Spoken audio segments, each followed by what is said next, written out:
આદમી પાર્ટીના પ્રદેશ મુખ્ય પ્રવક્તા ડોક્ટર કરણ બારોટે ભાજપ સરકાર પર ગંભીર આરોપ લગાવતા જણાવ્યું છે કે ગુજરાતમાં પોલીસ બુટલેગર ટાઈ-અપ સ્કીમના નામે નવો કાળો કારોબાર ચાલી રહ્યો છે। તેમણે કહ્યું કે શહેર કોટડા વિસ્તારમાં પકડાયેલા દારૂના ટ્રકમાંથી અડધો દારૂ બુટલેગરોને આપી દેવામાં આવ્યો હોવાની ઘટના ચોંકાવનારી છે। નમસ્કાર।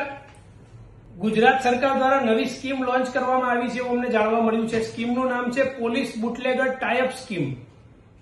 વાત એવી છે કે ગુજરાતની અંદર અમદાવાદના શહેર કોટડા પોલીસ સ્ટેશનની હદમાં આવતા પીસીબી દ્વારા એક ટ્રક દારૂનો પકડવામાં આવ્યો। એ દારૂ ભરેલા ટ્રકમાંથી અડધો દારૂ બુટલેગરોને પકડવામાં આવ્યો। એમાંથી અમુક દારૂ ગોડાઉનમાં મૂકીને અને એ દારૂ પીસીબી દ્વારા પકડવામાં આવ્યો।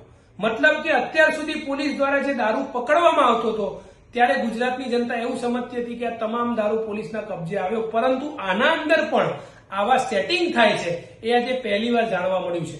અગર આવું થતું હોય તો એ ગુજરાતની ભારતીય જનતા પાર્ટીના ગાલ પર બધાથી મોટો તમાચો છે અને આના ઉપર કડકમાં કડક કાર્યવાહી કરવી જોઈએ, તપાસ કરવી જોઈએ અને આની આજુબાજુના લગતા તમામ વિસ્તારના સીસીટીવી કેમેરા ચેક કરવા જોઈએ કે આવી ઘટના ગુજરાતના અમદાવાદમાં થઈ છે કે નહીં અને આના પાછળ કોણ કોણ લોકો જવાબદાર છે। આજે આ સરકારની નિયતમાં ખોટ છે તો સાપ જ છે। આજે 2 દિવસ પહેલા સાણંદ ખાતે આઈસર ઊંધી પડે છે, એના અંદર દારૂ પડેલો હોય છે। રાજસ્થાનથી સાણંદ સુધી આઈસર પહોંચી જાય છે, તેમ છતાં સરકારને ખબર નથી હોતી। જેવી રીતે ઇન્ડિગો ફ્લાઇટની ક્રાઇસિસ થઈ હતી એવી રીતે ગુજરાતમાં ત્યાં દારૂની ક્રાઇસિસ ચાલે છે। 3000ની બોટલ 5000, 7000, 10000 માં વેચાય છે। બેફામ બુટલેગરો વેચી રહ્યા છે, ડ્રગ્સ વેચાય છે અને સરકારને આની ખબર ના હોય એવું બની જ ના શકે।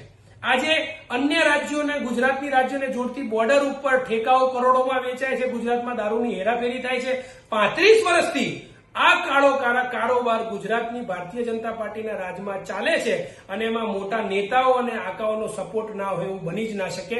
પરંતુ હવે ગુજરાતની જનતા જાણી ગઈ છે ભારતીય જનતા પાર્ટીની નિયત અને ઈચ્છા શક્તિ હવે શું છે ગુજરાતની જનતા સમક્ષ આવી ગઈ છે કે ગુજરાતમાં ભારતીય જનતા પાર્ટી યુવાધનને બરબાદ કરવા માંગે છે। પરંતુ હવે ગુજરાતની જનતા જાગશે અને આ ભારતીય જનતા પાર્ટીને સમય આવશે ત્યારે જવાબ પણ આપશે। જય જય ગરવી ગુજરાત, જય હિન્દ।